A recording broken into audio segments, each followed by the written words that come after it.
Olá, meu amigo. A maioria das pessoas não está esperando por Deus. Na verdade, é Deus quem espera que elas parem de pedir bênçãos para tarefas que Ele nunca designou. Isso mesmo. Neste exato momento, milhões de pessoas estão orando por provisão, implorando por um avanço, exigindo que o céu financie sonhos que nasceram em salas de reunião, não em orientações divinas. E depois se perguntam por que suas preces parecem bater no teto e voltar vazias. Sou o Rabino Shaman, e hoje vamos fazer uma cirurgia espiritual em uma das ilusões mais perigosas da vida moderna, a crença de que Deus é obrigado a sustentar nossos desejos só porque os rotulamos de fé. Não se trata de destruir sonhos, mas de aprender a diferenciar o que Deus realmente nos confiou daquilo que nós mesmos inventamos. Porque aqui está a verdade que pode libertar ou devastar você. O céu não investe em projetos do ego. Quer saber por que seu negócio não cresce? Por que seus relacionamentos fracassam um após o outro? Por que o dinheiro parece fugir de você como se houvesse um descompasso entre sua identidade e seu propósito? Talvez não seja uma batalha espiritual. Talvez não seja o inimigo bloqueando seu caminho. Talvez seja você pedindo a Deus que financie uma vida que Ele nunca mandou você construir. E Deus, em sua sabedoria infinita, se recusa a ser cúmplice dessa crise de identidade. Vamos pensar de outra forma. Você não esperaria que seu banco pagasse por uma casa que você projetou sem plantas, construída em terreno que não é seu, com materiais que não comprou. No entanto, de alguma maneira, esperamos que o Todo-Poderoso forneça recursos para visões que nasceram da nossa ambição, não de suas instruções. Isso é loucura teológica disfarçada de fé. Aqui está o que a Torá nos ensina sobre provisão divina. Esse princípio pode revolucionar sua vida ou expor tudo o que você achava que sabia sobre a economia de Deus. Identidade gera missão. Missão gera provisão. É uma sequência divina que não pode ser invertida, manipulada ou abreviada. Veja o exemplo de Noé. Será que Deus financiou a arca porque Noé tinha paixão por construção naval? Claro que não. Deus providenciou os recursos porque Ele mesmo ordenou que Noé a construísse. Cada tábua, cada medida, cada animal que subiu naquela rampa foi providenciado pelo céu, porque o céu havia iniciado o projeto. Noé não apresentou a ideia a Deus. Deus a designou a ele. Pense no Mishkan, o santuário móvel no deserto. Os israelitas fizeram vaquinha para realizar essa visão? Por que Moisés tinha um sonho empreendedor de arquitetura religiosa? De jeito nenhum. Deus forneceu o ouro, os artesãos habilidosos, os projetos detalhados e a sabedoria sobrenatural porque Ele mesmo havia planejado cada detalhe daquela estrutura. A provisão seguiu a missão, não a paixão. Quando Israel vagou pelo deserto por 40 anos, será que Deus enviou maná porque eles decidiram se tornar nômades do deserto, buscando sua autenticidade? Jamais. Deus os alimentou porque Ele os havia conduzido até lá. Ele sustentou a jornada porque havia iniciado o caminho. No momento em que tentaram acumular mais do que Ele havia providenciado ou guardar contra suas instruções, tudo apodreceu. A provisão de Deus tem limites intrínsecos, que nos protegem da nossa própria ganância e nos redirecionam para seu propósito. Esse é o princípio fundamental que pode libertá-lo das lutas financeiras ou revelar por que você tem enfrentado tantas dificuldades. Deus não sustenta o que Ele não iniciou. A economia celestial funciona com base em missões, não em ambições. A provisão divina segue a instrução divina, não a inspiração humana. Mas aqui está onde a cultura moderna envenenou nossa compreensão sobre chamado. Vivemos em uma geração que idolatra a frase e siga seus sonhos, como se ela tivesse sido gravada nas tábuas da lei no Monte Sinai. Porém, a Torá não diz siga seus sonhos. A Torá diz, siga suas instruções. Sonhos sem missão geram exaustão financeira, luta interminável, contradição espiritual, decepção emocional e uma confusão de identidade que o mantém correndo em círculos, enquanto você se pergunta por que Deus parece ausente em seus esforços. Vou ser cirurgicamente preciso. Sua paixão não é seu chamado.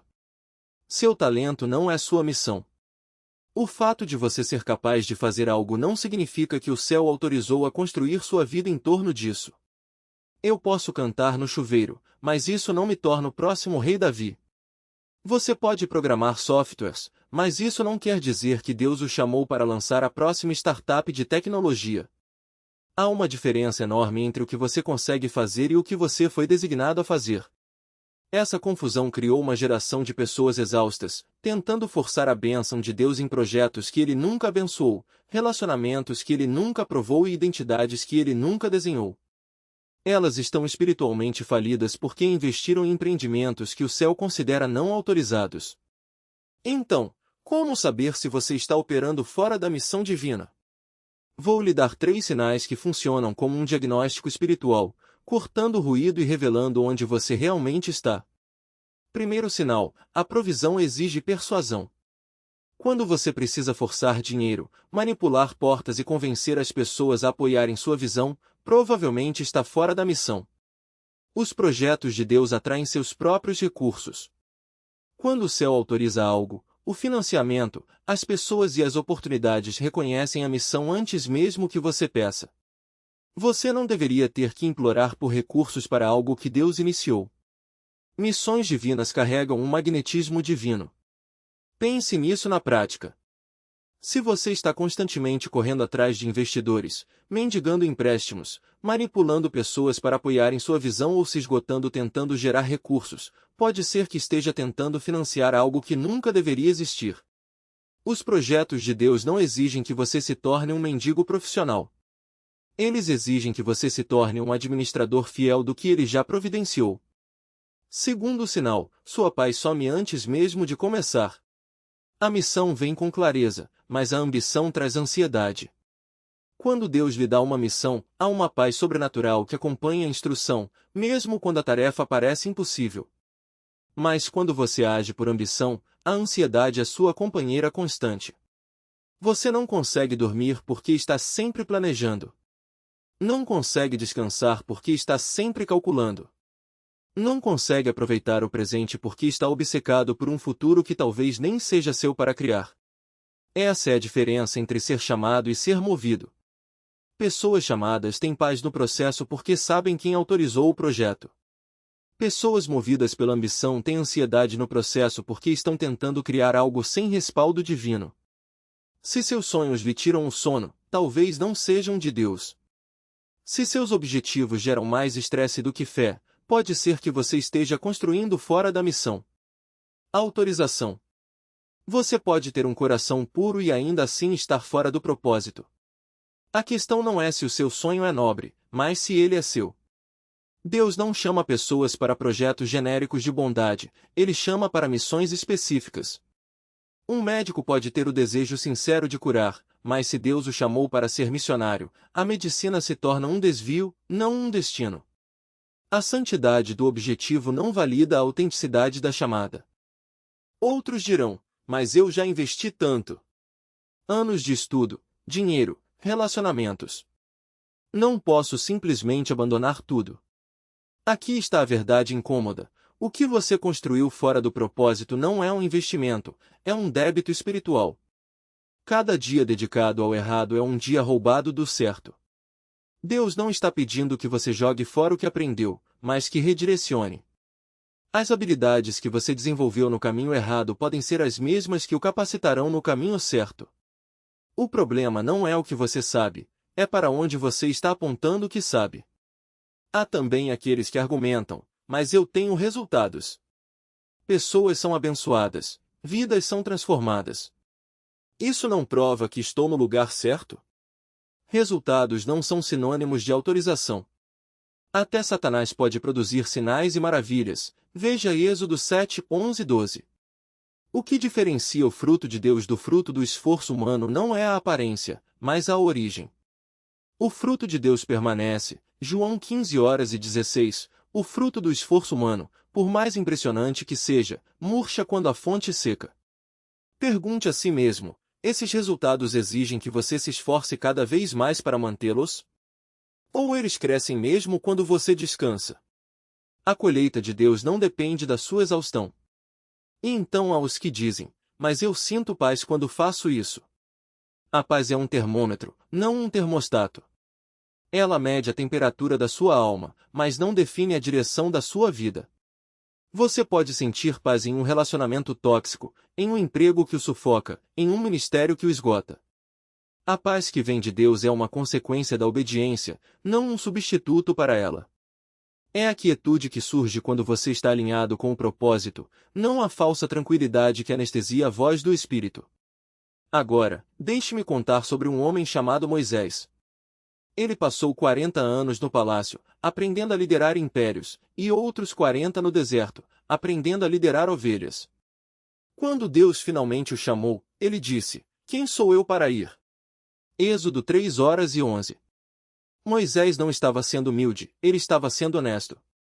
Ele sabia que o chamado não era sobre quem ele era, mas sobre quem Deus era. E essa é a chave. A confiança na chamada não vem da sua capacidade, mas da fidelidade daquele que chama. Quando você opera no propósito, até as suas fraquezas se tornam pontos de contato para o poder de Deus. O que você vê como limitações, a sua timidez, a sua falta de recursos, a sua história de fracassos, Deus vê como espaços para manifestar a sua força. A glória não é para quem tem tudo resolvido, mas para quem se rende ao que Deus quer fazer através do que não tem. Mas aqui está o paradoxo: quanto mais você se aproxima do propósito, mais resistência você enfrentará. Não porque esteja no caminho errado, mas porque está no caminho certo. Satanás não desperdiça munição com projetos que não ameaçam o seu reino. Se você está sendo atacado, pergunte-se: isso é oposição à minha ambição ou resistência ao meu chamado?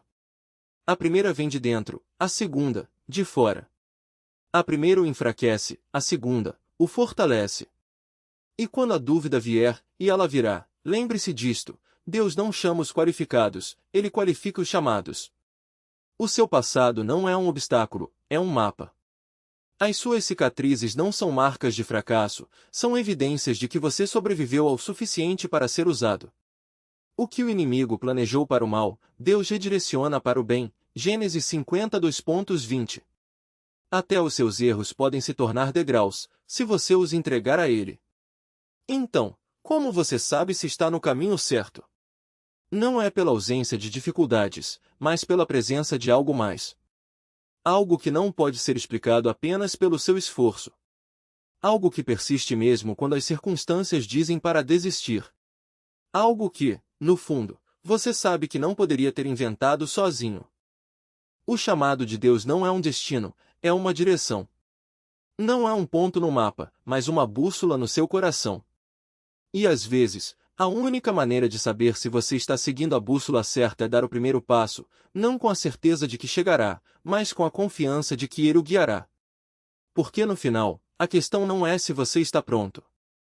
É se Ele está com você. E se Ele estiver, isso é tudo o que você precisa. A autorização divina não é um carimbo que você coloca em seus próprios planos. Você pode ter um sonho nobre, até mesmo um sonho que parece santo, mas que nunca foi dado por Deus. O mundo religioso está cheio de pessoas fazendo coisas boas, às vezes até admiráveis, que o Senhor nunca pediu, e por isso se perguntam por que o céu parece tão distante de seus esforços. Outras dizem: Deus conhece o meu coração. Ele sabe que quero servi-lo com essa visão. Mas Deus não financia emoções, Ele financia instruções. Seu coração sincero não obriga o Senhor a sustentar projetos que Ele nunca autorizou. O céu opera por designação, não por sentimento. O amor de Deus por você não significa que Ele esteja obrigado a abençoar tudo aquilo pelo qual você se apaixona. Há ainda aqueles que dizem: estou esperando confirmação. Saberei que é de Deus quando Ele confirmar. Mas a designação divina se revela pelo fruto, não pelas sensações. Esperar por uma confirmação emocional enquanto ignora os resultados práticos é imaturidade espiritual.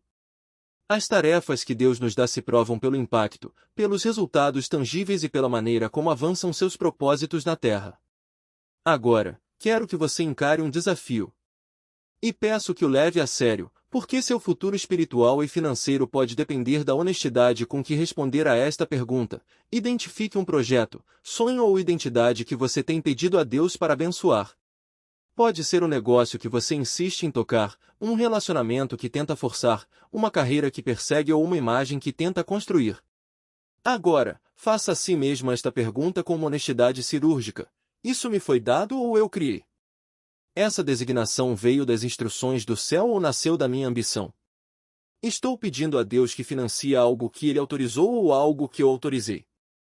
Se a resposta for que você mesmo criou, quero que faça algo que pode libertá-lo ou aterrorizá-lo. Largue uma ambição que Deus nunca encomendou. Pare de implorar para que Ele abençoe o que nunca abençoou. Pare de suplicar que o céu sustente o que nunca autorizou. Pare de tentar forçar provisão divina sobre uma ambição humana. Isso não significa desistir do propósito ou do chamado. Significa abrir mão de projetos que se disfarçam de propósito, de ambições que fingem ser designações, de identidades que são versões falsificadas daquilo para o qual Deus realmente o chamou. A verdade é que a maioria das pessoas está tão ocupada construindo a vida que acha que Deus deveria querer para elas, que nunca descobre a vida que Ele realmente projetou. Estão tão investidas em sua versão do chamado que não conseguem ouvir a versão de Deus. Estão tão comprometidas com seus próprios sonhos que se distanciam dos sonhos dele. Mas quando você solta o que criou para abraçar o que Deus criou, algo sobrenatural acontece. A ansiedade some, porque você não está mais tentando convencer Deus a ser parceiro de projetos que ele nunca autorizou. A luta financeira alivia, porque finalmente está pedindo ao céu que sustente o que o céu iniciou. Os relacionamentos melhoram, porque você deixa de manipular pessoas para apoiar em visões que elas, intuitivamente, sabem que não são autênticas. É por isso que alguns de vocês têm orado as mesmas orações por anos sem ver resultados. É por isso que sentem que Deus abandonou seus sonhos. É por isso que estão financeiramente exaustos, apesar de trabalharem mais do que todos ao redor. Vocês estão pedindo a Deus que abençoe designações que Ele nunca lhes deu, enquanto ignoram as designações que Ele tem tentado lhes entregar. Sua alma é o projeto. Sua vida é a construção. Shalom, meu amigo. Agora, vamos construir a vida que Deus desenhou para você.